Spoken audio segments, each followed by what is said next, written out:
안녕하세요. 오늘 저희가 함께 이야기 나눌 주제는요. 혹시 그런 경험 있으신가요? 분명히 뭘 하라고 시켰는데 꼭 그 반대로 행동하는 사람이요? 예를 들면 음식을 좀 치워달랬더니 그냥 다 버려버린다거나 아니면 아르바이트 같은 거 할 때 지시를 영 안 따라서 결국 문제가 생긴다거나 하는 경우요. 오늘 저희가 바로 이 현상에 대해서 여러분이 보내주신 유튜브 영상 기록을 보면서 한번 깊이 파고들어 보려고 합니다. 도대체 왜 이러는 걸까요? 네, 그 보내주신 자료를 보면요. 이게 뭐 하루 이틀의 문제가 아니더라고요. 영상 속 사례자는 무려 20년 넘게 그런 경향을 보여왔다고 해요. 심지어 뭐 최근에 시작한 아르바이트에서도 비슷한 일로 결국 해고까지 당했다고 하니까요. 와, 20년이요. 그 정도면 정말 뭔가 깊은 이유가 있을 것 같은데요. 자료에서는 그 원인을 뭐라고 짚고 있나요? 핵심은 그거더라고요. 마음속에 아주 오랫동안 쌓인 불만이요. 불만이요? 네. 그게 뭐 특정 사람, 예를 들어 자료에선 영적 스승이나 배우자 이야기도 나오는데 그런 특정인에 대한 것일 수도 있고요. 아니면 그냥 살아오면서 여러 관계 속에서 차곡차곡 누적된 감정일 수도 있죠. 이 자료 분석에 따르면 그 불만이 이제 뭐랄까 가득 차게 되면요. 아주 작은 어떤 계기에도 반발심으로 확 터져 나오는 거죠. 그래서 지시에 그냥 저항하는 행동으로 나타난다.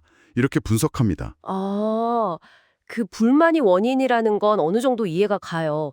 근데요, 가끔 보면 그 반응이 상식적으로 이해하기 어려울 정도로 과격할 때가 있잖아요. 그냥 사소한 말다툼이었는데 막 큰 싸움으로 번지고 이런 거예요. 이런 극단적인 반응에 대해서도 그 자료에서 뭔가 다른 설명이 있나요? 바로 그 부분에서 이 자료만의 좀 독특한 해석이 나옵니다. 독특한 해석이요? 네. 사람이 아주 강한 분노나 불만 같은 걸 느낄 때 있지 않습니까? 그럴 때 그 사람하고 연결된 어떤 영적인 존재들. 자료에선 이걸 신들이라고 표현하는데요. 수호신일 수도 있고 조상신 같은 존재일 수도 있고요. 이런 신들이 그 감정을 확 증폭시킨다는 거예요. 신들이 감정을 증폭시킨다고요? 와, 그건 좀 정말 예상 밖인데요? 그렇죠. 그러니까 개인의 감정 상태가 자기랑 비슷한 어떤 파장을 가진 영적 존재를 끌어당기고 이게 합쳐져서 반응을 훨씬 더 격렬하게 만든다 이런 설명이죠. 물론 이건 해당 자료가 제시하는 어떤 고유한 관점입니다. 그럼 그렇게 격한 반응이 지나간 후에는요? 그 뒤에는 어떻게 된다고 설명하나요? 그것도 흥미로운데요. 그런 사건이 딱 지나고 나면 그 영적인 존재들은 또 스르르 떠나간다고 해서 정작 당사자는 자기가 왜 그렇게까지 했는지 혼란스러워하거나 혹은 잘 기억을 못할 수도 있다. 이렇게 덧붙이고 있습니다. 그렇군요. 감정의 파도가 한번 휩쓸고 지나간 뒤에 어떤 공허함 같은 걸까요? 자료를 보면 또 이런 어려움을 겪는 사람뿐만 아니라 어떤 형태로든 배움을 구하는 사람들 있잖아요. 영성단체에 있든 아니면 그냥 평범한 사회생활, 직장생활을 하던 이런 모든 사람을 다 제자라고 부르더라고요. 맞아요. 그러면서 이들의 과제는 결국 사람의 바르게 대하는 공부, 그러니까 인성교육이다. 이렇게 강조하던데요. 이건 어떤 맥락인가요? 네. 그게 중요 포인트죠. 근데 여기서 핵심은 단순히 시키는 대로 고분고분 따르는 법을 배우라는 뜻은 아니에요. 아, 그런 건 아니고요? 네. 오히려 왜 내가 혹은 저 사람이 저렇게 행동하는 걸까? 그 근본적인 이유나 원리. 자료에서 이걸 자연의 원리나 운영의 법칙 같은 용어로 표현하던데 그런 걸 이해하려고 노력하는 게 중요하다는 거죠. 잠깐만요. 그 자연의 원리나 운영의 법칙. 이게 좀 추상적인데 구체적으로 어떤 걸 의미하는 건가요? 자료에 예시 같은 건 없었나요?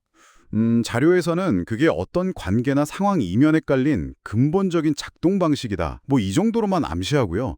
명확하게 이것이다 하고 정의하거나 구체적인 예를 들지는 않아요. 다만 중요한 건 그런 보이지 않는 원리를 이해하려는 태도 그 자체를 강조한다는 점입니다. 아, 이해하려는 태도요? 네. 그러니까 겉으로 드러나는 행동만 볼 게 아니라 그 이면에 있는 더 깊은 이유를 보려고 노력하는 것.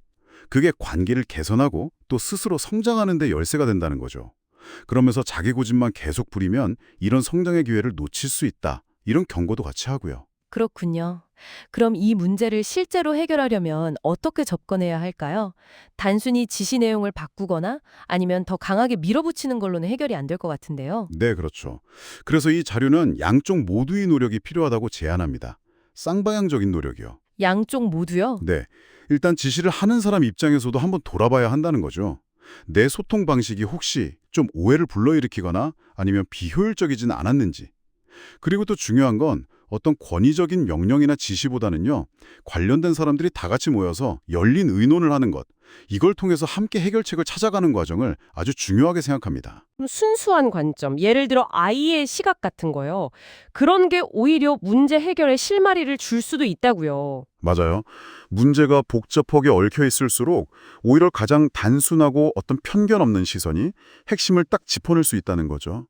결국 이 문제 해결의 핵심은 서로를 좀 이해하려고 노력하고 진솔하게 소통하고 그리고 함께 답을 찾아가는 의논에 달려 있다. 이렇게 자료는 이야기하고 있습니다. 네, 오늘 살펴본 자료는요, 이 지시에 반항하는 행동, 그 뿌리에는 아주 깊은 불만이 자리하고 있고, 또 때로는 어떤 영적인 요인이 감정을 더 크게 만들 수도 있다는 좀 독특한 시각을 보여줬습니다. 결국 중요한 건 겉으로 보이는 행동 자체가 아니라 그 뒤에 숨어 있는 이유를 보려는 노력인 것 같네요. 네. 그리고 해결책으로 어떤 강압적인 방식이 아니라 서로 돌아보고 또 열린 의논을 하는 걸 강조했죠. 각자 자기 입장만 내세울 게 아니라 같이 좀 문제를 풀어가려는 자세가 중요하다는 그런 메시지인 것 같습니다. 마지막으로 여러분께 이런 질문을 한번 던져봅니다. 누군가의 저항적인 행동을 딱 마주했을 때요. 그 행동 자체에 바로 반응하기보다는 혹시 그 안에 어떤 이유가 숨어 있지는 않을까 먼저 한번 헤아려 보려고 노력한다면 우리 사이의 관계는 좀 어떻게 달라질 수 있을까요? 다음 시간에 더 흥미로운 분석으로 찾아뵙겠습니다.